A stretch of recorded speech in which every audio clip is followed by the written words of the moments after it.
So one thing that I really love is history and genealogy and piecing together the story, especially when it's something maybe obscure or something kind of hidden. And one of those things that's particularly interesting to me as a native, Los Angelino, specifically from Torrance, California, but just a lover of the history of Los Angeles, even going back to the indigenous days, pre, Spanish conquest, and even up until, those missionaries came there and, renamed it.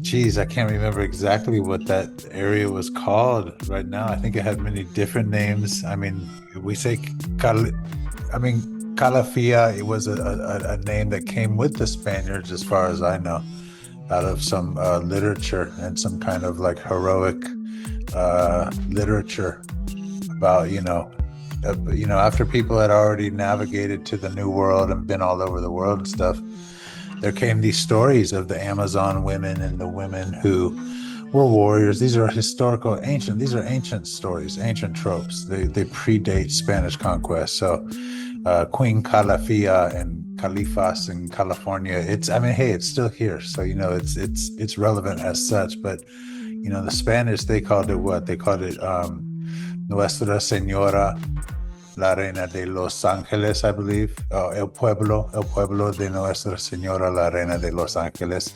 I think it even had a couple other names.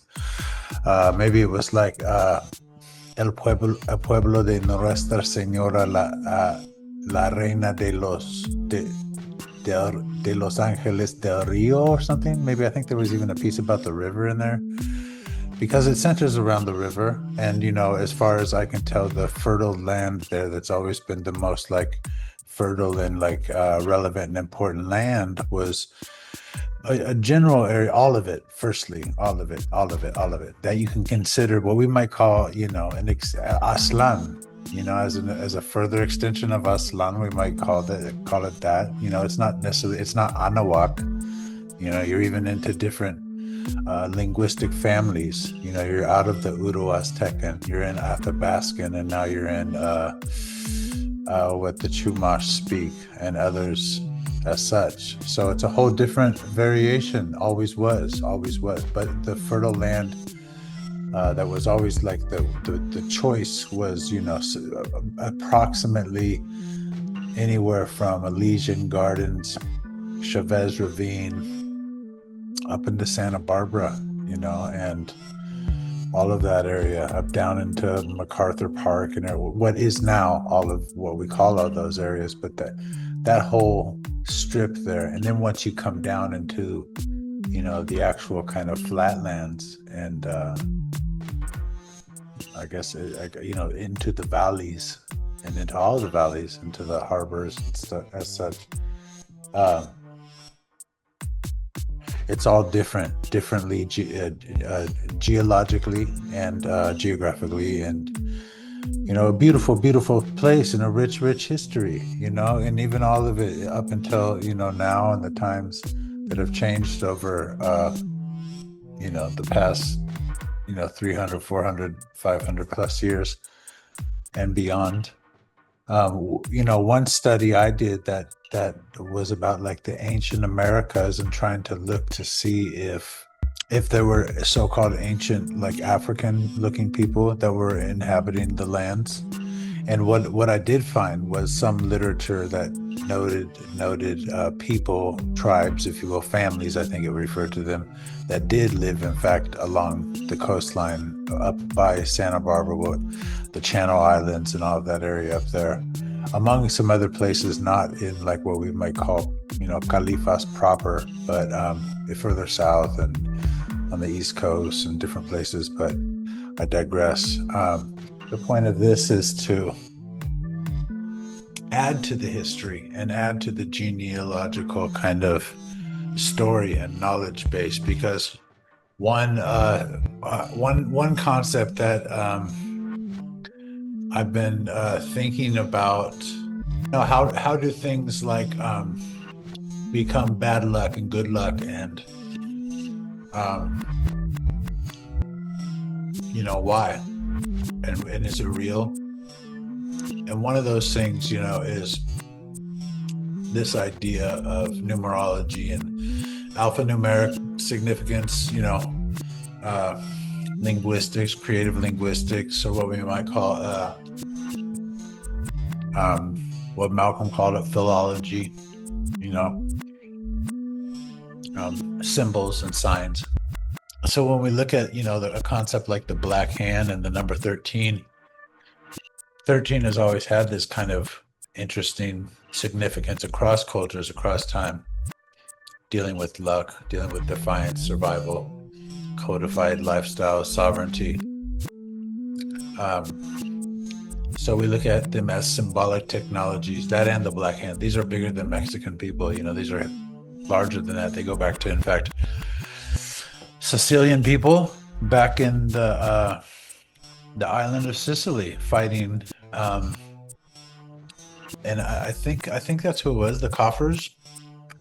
And it was a symbol of resistance and a kind of codified solidarity. But then it traverses cultures, and it traverses, generations. But we look at it as a kind of a codified system. It limits the group, who's in, who's out, and why. We think of the hand as something that draws, that draws the border, the shape, the lines, the rules, if you will, like the border, the justification. It's the justice, the hand of justice, and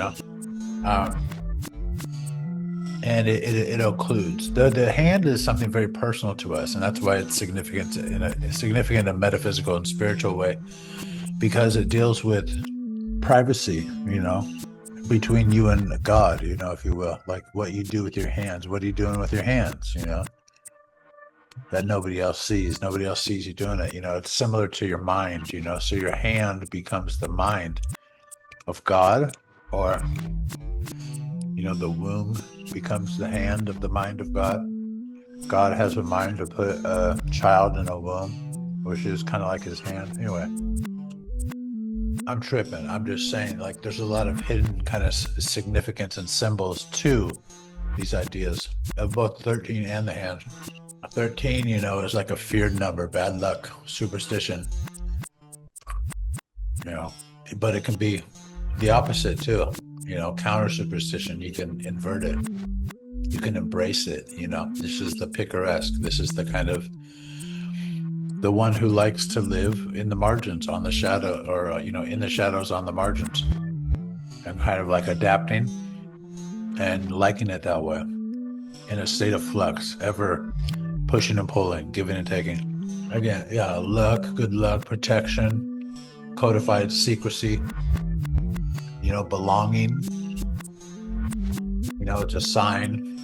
Yes, it means, certain, like, well-known, popularly known, like, organizations and stuff like that, in a popular sense, is what I'm trying to say.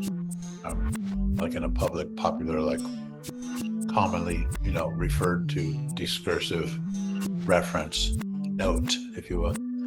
We think of the hand as something that makes authorship, memory, labor, craft, law. Again, there's that judgment, the justification, an exchange, hidden things, measuring, counting, care, violence, leaving a mark. You were here. They remember you by your works. What'd you do? Not to go so crazy on this. I mean, it's just one of my analyses. I like to go in on some of these.